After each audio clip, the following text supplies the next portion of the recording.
Hi, little yogis. It's Sarah from Soar with Sarah Yoga, and I'm thrilled you're here for yet again another yoga story. This story is about a bee. It's called Buzzy the bee. So find a spot, roll out your mat, and join along for a fun yoga story. This story takes place in a forest. So let's do tree pose. Can you spread apart your toes on one of your feet? Spread them down as if they're roots of a tree growing. And then your other foot, your heel, can come on top of that foot. And reach your arms up. Let them grow nice and tall and strong, like they're large branches of a tree. Great job, little yogis. Let's try the other side. Spread your toes apart. And maybe this time you lift your foot right up and bring it to your calf. And then use your arms to reach all the way up. Even spread your fingers like they're tiny branches of a tree. Great job.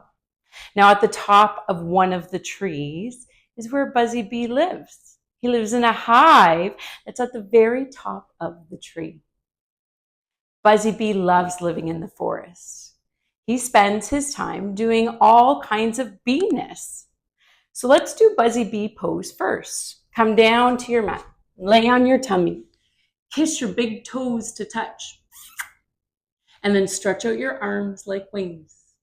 These are your bee wings. And we're going to take a big breath in and hum just like a bumblebee. Ready?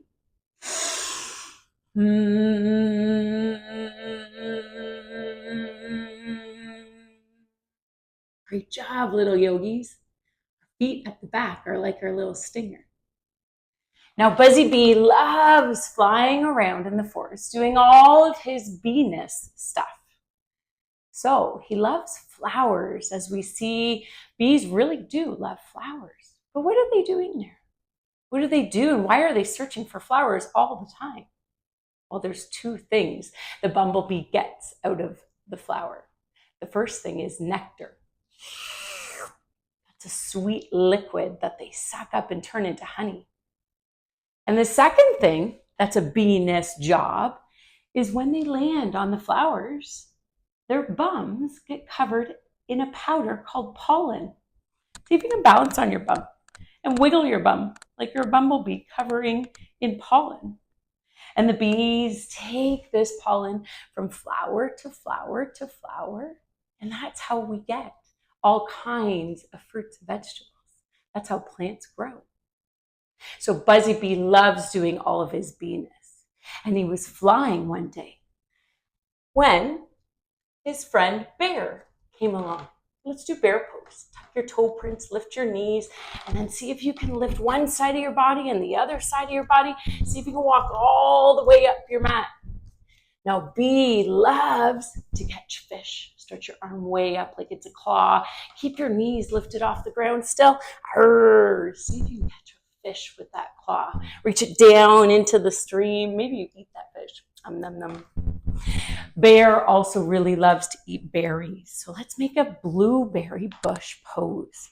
And you stretch your toes out really wide and then sink your bum down as if there's a blueberry bush underneath you. Maybe we stay here and eat some blueberries. Nom, nom, nom, nom. Now Bear sees Buzzy Bee flying around doing all of his bee-ness. And he says, Buzzy Bee, you're so tiny. Nobody even sees you. I'm so big and strong. You must not be good at anything. Well, how do you think this makes Buzzy Bee feel? Yeah, you're right. He feels really sad. And he sheds just one tear. And then he carries on with doing his bee-ness. So come on down to your belly, point your toes, lift your stinger up, reach out your arms, big breath in, and hum. And he carries on with his bee-ness jobs. Now, the next friend he comes to is this friend. He has a bushy tail. He's black and white. Can you guess what he is? Yeah, it's skunk. Shh. They spray some stinkiness out of their tail when they feel scared. So Skunk says to Buzzy Bee, he says, Buzzy Bee, I am so great at making everything smell wonderful. What are you good at? You just fly around all day and just wander around this forest. How do you think that makes Buzzy Bee feel? Yeah, he feels sad. So he curls up, and this time he sheds 2 tears. And then he carries on with his beingness. Come down to your mat, point your stinger, reach out your arms. Here we go.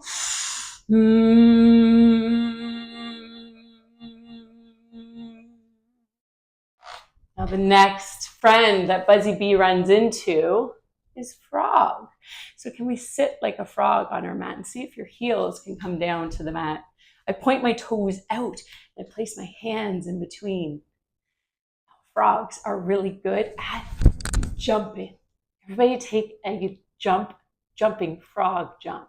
Put your hands on the mat gently, and then when you jump into the sky, stretch your body out like a big star and point your toes. Ready? 1, 2, 3. Ribbit! And Frog says to Buzzy Bee, he says, Buzzy Bee, nobody likes you. All you do is go around and sting people, and you hurt them. Wow. How do you think that makes Buzzy Bee feel? Yeah, he feels really, really sad. And so this time he curls up and he takes 4 tears. And then he carries on with his beingness. Come on down to your mat, stretch out your toes, lift your stinger, big breath in. The next animal that he sees is snake. See if you can do snake pose. Push your hands into the mat. Point your toes at the back. Push your feet down. Pull your shoulders back and let out a hissing sound. And he says, Buzzy Bee, I am so beautiful. I have so many colors on my scales. You're so boring. Your wings don't even have colors. They're clear.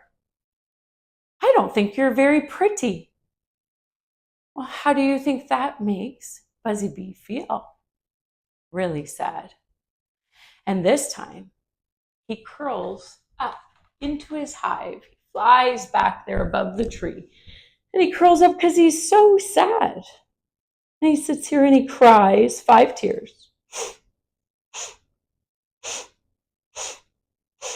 And he goes to sleep for a little bit, hoping that when he wakes up, he'll feel better. Now, Buzzy Bee actually stays asleep for 7 days. So let's take 7 snoring breaths. Are you ready?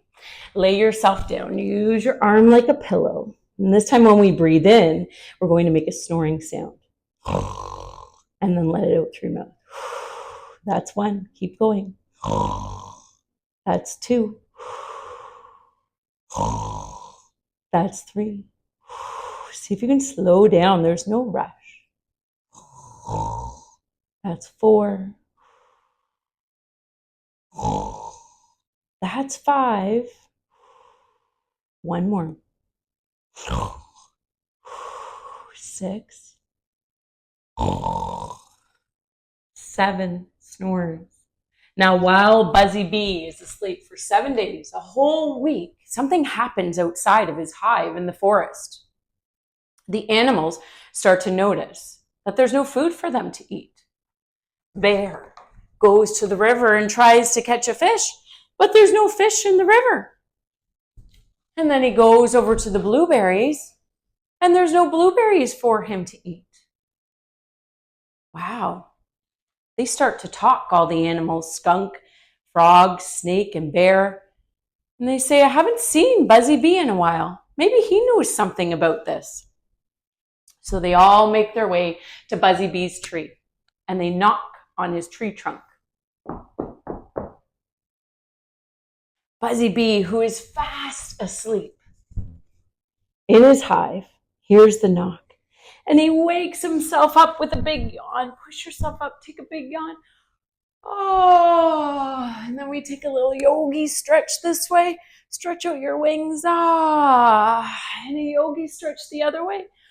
Ah, and he sticks his head out of the hive to see his friends waiting there. And he says, how's it going?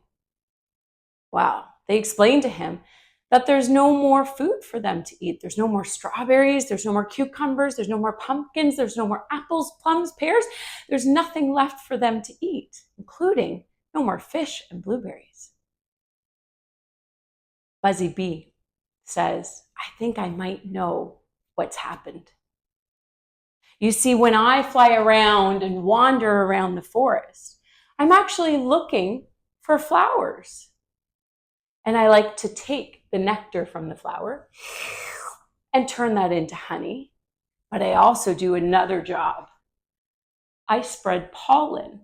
Let's find that pollen pose. Balance on your bum, give it a little wiggle. So if you can use your belly muscles to stay there and bring your fingers really wide, squeeze your knees together, give it a little wiggle now.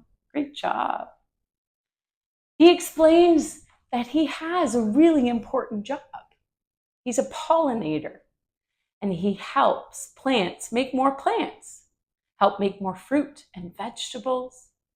Bumblebees have a really important job in our world. He explains this to all of the animal friends. They feel so bad for how they treated Buzzy Bee, thinking he was good for nothing. So they all apologize, and they all live together happily in the forest.